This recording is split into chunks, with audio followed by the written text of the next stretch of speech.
Welcome back to Fund Your Future with DRS. Well, there are thousands of DRS customers who sign into their online DRS account every day. They can check their investment balance, run a scenario for future retirement, or update their beneficiaries, change their tax withholdings. There's all kinds of things that you can do with your online account. And it's super critical that these online accounts stay secure and that our customers and DRS does everything that we can to make sure that these accounts are safe. There's lots of personal information on there. So we've invited Michael from our contact center to talk with us about some recent updates that we've done to our online security. We've gotten lots of questions about this multi-factor authentication and just to kind of talk about some tips that what customers can do to make sure they're staying safe online. So welcome, Michael. Thanks for having me. It's a pleasure to be here today. So Jenny mentioned multi-factor authentication is one of the things customers can do to keep their account safe. Could you just give us a brief description of what multi-factor authentication is and what that means? Yeah, multi-factor authentication can actually be a really drawn-out description. So thanks for the clarification on a brief description. So multi-factor authentication, or we'll commonly refer to it as MFA, it's an additional security layer. Yes, it's a separate method, but it really gives that secondary level of protection instead of just the username and password. Now with this, it really does add that security because usernames and passwords are compromised every day. Same thing with email addresses. So having that secondary piece of identification to really make us believe that you are you. Not make us, but make the online accounts think that it's you. And it's really hard to replicate those secondary methods.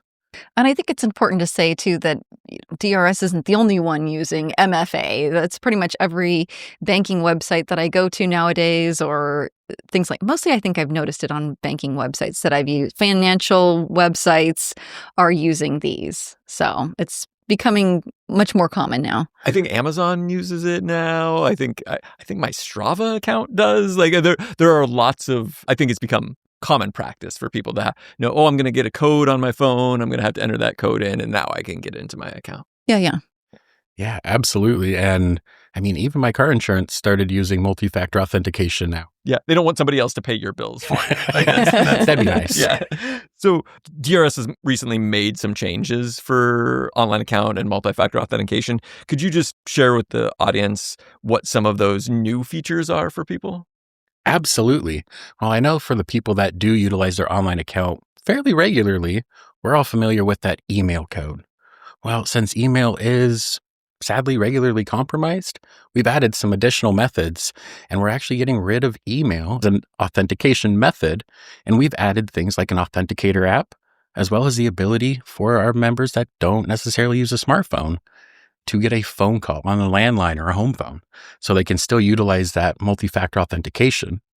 Yeah, I know you were part of the team that's been working on making these security updates, and it was really important to us as an organization to have a system that works for our entire customer base. And we have customers who are 95 and we have customers who are 25. And I think for folks who might still have a landline, we want to make sure that that is an option for them. And as you said, almost any time we have seen a customer's account be compromised, it has been because their own personal email was compromised and they didn't have a secure password on there. Somebody got access to that. And they were able to get that multi-factor authentication. So we're removing that as an option for people to use email and have to use some other.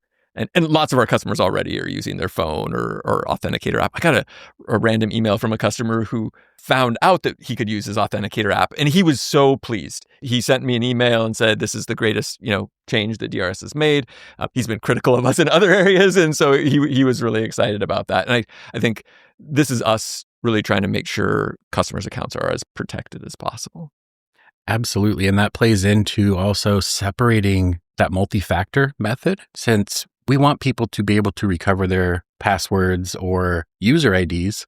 Those are still going to be through email. Mm-hmm. But by removing that secondary method or that MFA method from that, if your identity is compromised from some other data breach somewhere, they can't recover your username, they can't recover your password, and they can't sign in, all because it's now been separated. Yeah, that's a good point. And then what are the new methods that we've put in place now to authenticate your login credentials? Yeah. As Seth mentioned, there was a customer that's really excited, and I'm really excited for it. I think our biggest one is an authenticator application. You can get these on tablets, smartphones, and you can get these right from your app store. Most of them are free, and there's dozens of them.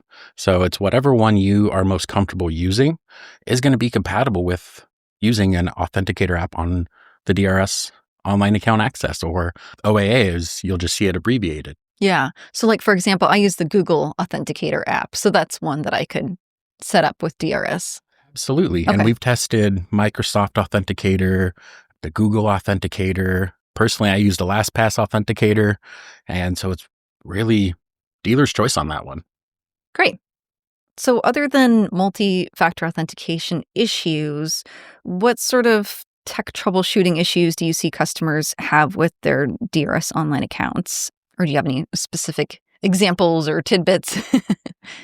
So a big one is browsers, not to call out any specifically, but you have like these incognito browsers, and some of them don't play well with our cookies and things like that in the background they help our website identify your computer as legitimate. And so when it doesn't allow those, it can throw errors, as well as password managers. People will save passwords for, say, DOL or commerce or revenue, and they'll save it and it will get saved as like Washington State. And then when they try to sign in here, it will auto-populate those other agencies' passwords and say, that's not right. If you do use a password manager, they're great. Make sure that they're separate entries for the different logins that you have. And when you update your password, make sure you also update it in whatever manager. I know this is a common thing. Person resets their password, they think they're good, and then it auto-fills in for them, and it's the wrong one. And I know, Michael, you help a lot of customers through tech issues, and a lot of folks in our contact center, that is a big part of what we're trying to do. We are not tech support, but it is really oftentimes a simple question we will ask customers. Do you have another browser you can try that on? Or do you have another device? I'm trying this on my tablet. Do you have a smartphone or a laptop that you can try it on? Sometimes just the combination of those things, it isn't working well for the user.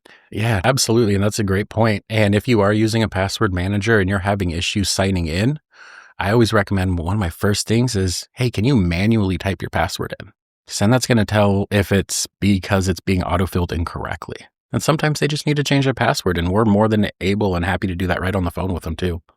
Which is always such a tricky line to walk too, because then sometimes if you manually type it in, you want something that you can remember.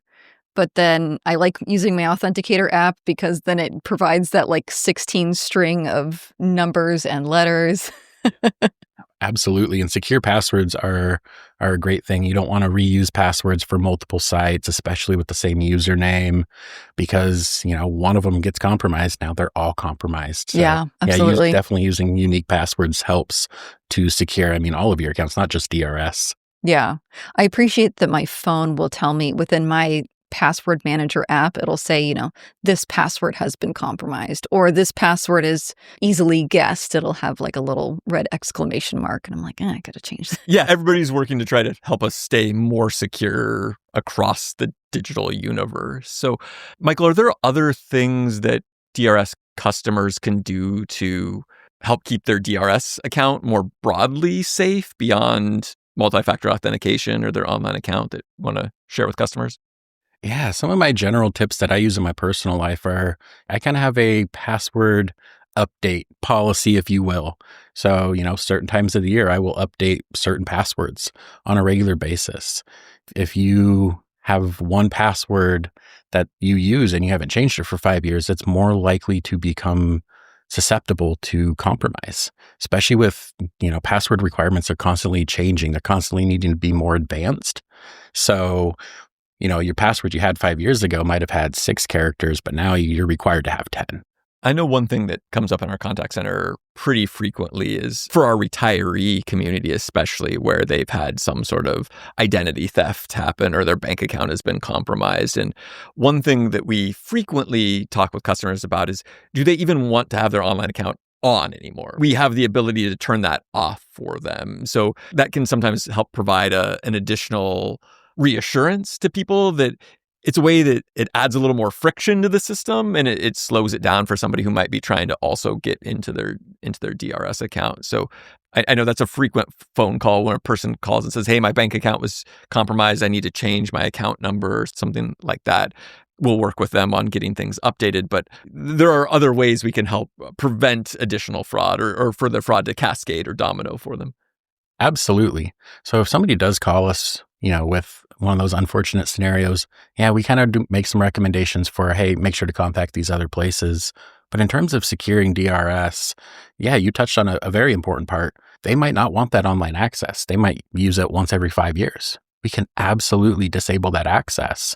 And even if you're not registered, we can disable that access before there's a registration and potentially before there's a fraudulent registration. Yeah.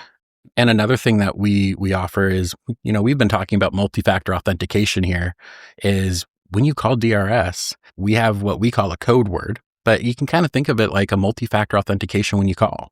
We're going to ask some verification questions, and then you need to provide us this code word or password or a multi-factor authentication on the phone to really validate that you are you.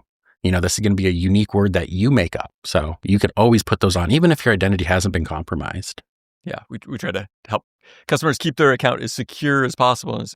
I wanted to put in an extra plug for just folks who may not have a DRS online account yet. That's important to do, even if you're years away from retirement. I actually worked for the state for 4 or 5 years before I changed jobs and then started working for DRS and then created my online account.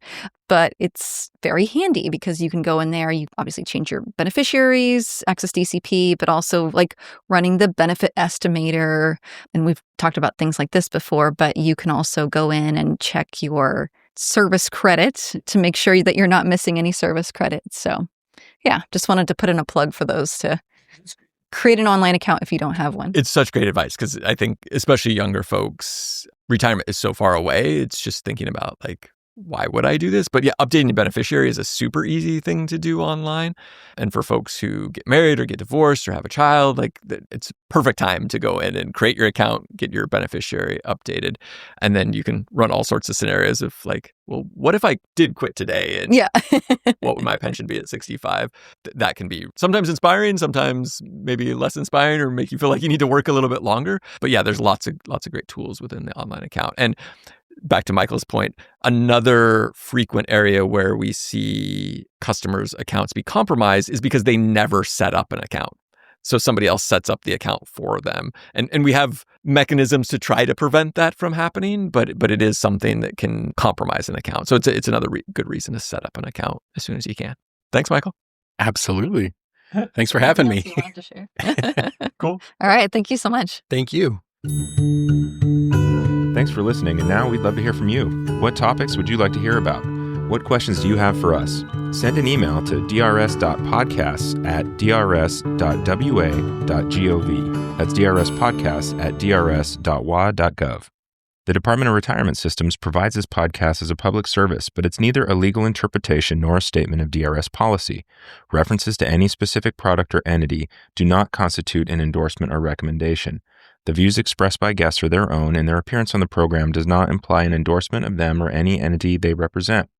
Views and opinions expressed by DRS employees are those of the employees and do not necessarily reflect the view of DRS or any of its officials.